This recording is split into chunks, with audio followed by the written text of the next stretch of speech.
Good day, students! Welcome to our oblique drawing tutorial video. In this video, we will explore the basics of oblique drawing and show you how to create stunning two-dimensional designs with a three-dimensional appearance. Oblique drawings are a popular form of technical drawing used by designers, architects, and engineers.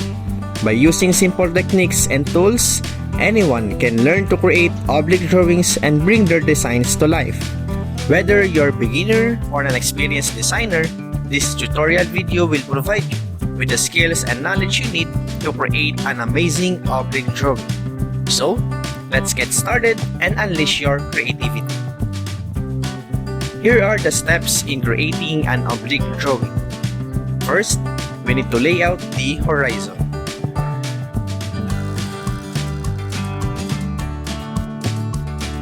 Next, establish the vertical axis where the height detail of the object can be marked and labeled. Third, mark along the horizon the width or the length of the object.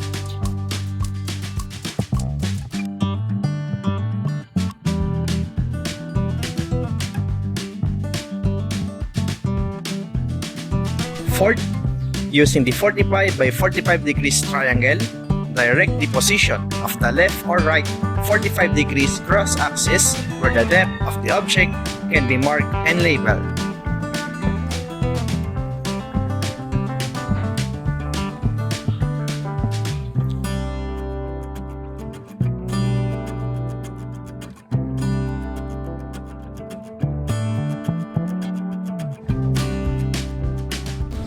Next, project all the necessary axes using the markings on the primary axis as reference points towards the completion of the oblique box.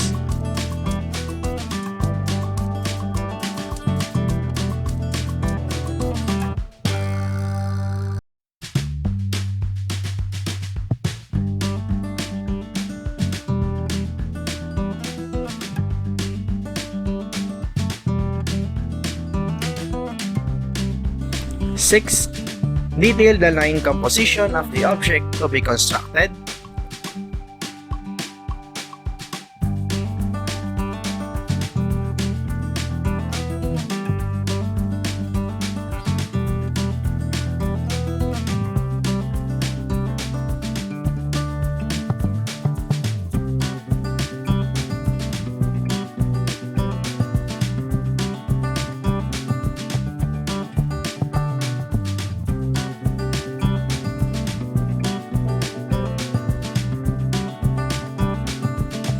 Seventh, finalize the object by accenting the line or by inking.